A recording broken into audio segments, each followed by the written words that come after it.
पतये नमो नमो उष्णेशने गिरिचराय पुलंसानां पतये नमो नम युषमध्यो धन्वाविभ्यश्च वो नमो नमः तन्वानेभ्यः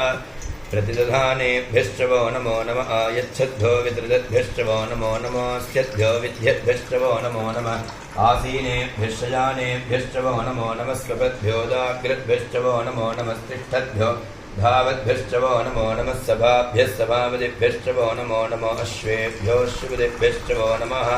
नमः व्याधिनीभ्यो विविध्यन्तेभ्यश्च वो नमो नमो गणाभ्यस्त्रिगम्मतेभ्यश्च वो नमो नमो वृत्सेभ्यो वृत्सपतिभ्यश्च वो नमो नमो व्रातेभ्यो व्रातपतिभ्यश्च वो नमो नमो गणेभ्यो गणपतिभ्यश्च वो नमो नमो विरूपेभ्यो विश्वरूपेभ्यश्च वो नमो नमो महद्भ्यः क्षुल्लकेभ्यश्च वो नमो नमो रथिभ्यो रथेभ्यश्च वो नमो नमो रथेभ्यो रथपतिभ्यश्च वो नमो नमः सेनाभ्यः सेनानिभ्यश्च वो नमो नमः क्षत्रभ्यः सङ्गृहीतृभ्यश्च वो नमो नमस्तक्षभ्यो रथकारेभ्यश्च वो नमो नमः कुलालेभ्यः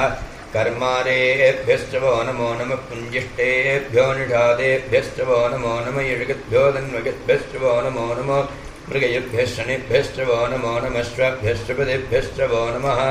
नमो भवाय च रुद्राय च नमः शर्वाय च पशुपतये च नमो नीलग्रीवाय च श्रीकण्ठाय च नमः कपर्दिने च व्युत्तकेशाय च नमः सहस्राक्षाय च शतधन्वने च नमो गिरिशाय च शिपिविष्टाय च नमो मेढुक्तमाय चेषमते च नमो कृस्वाय च वामनाय च नमो बृहते च वर्षीयसे च नमो वृद्धाय च संवृद्धने च नमो अग्रिजाय च प्रथमाय च नम आशवेतादिजाय च नमः शीघ्रियाय च शीभ्याय च नम ऊर्म्याय तावत्संज्ञाय च नमः स्रोतस्याय च द्वीप्याय च नमो ज्येष्ठाय च कनिष्ठाय च नमः पूर्वजाय च वरदाय च नमो मध्यमाय चापगल्भाय च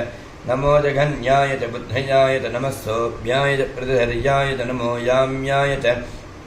क्षेम्याय च नमो उर्वर्याय च कल्याय च नमः श्लोक्याय चावसान्याय च नमो वन्याय च कक्ष्याय च नमः श्रवाय च प्रतिश्रवाय च नमः आसुरेणाय चादुरथाय च नमः शूराय चावभिन्दते च नमो वर्मिणे च वरोधने च नमो बिल्मिने च कवतने च नमः श्रुताय च श्रुतसेनाय च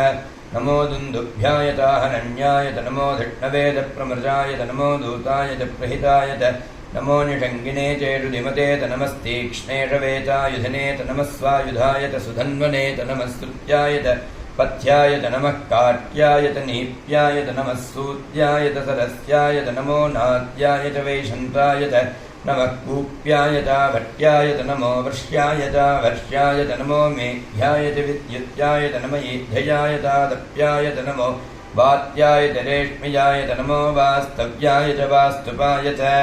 नमः सोमाय च रुद्राय च नमस्ताम्राय च अरुणाय च नमः शङ्गाय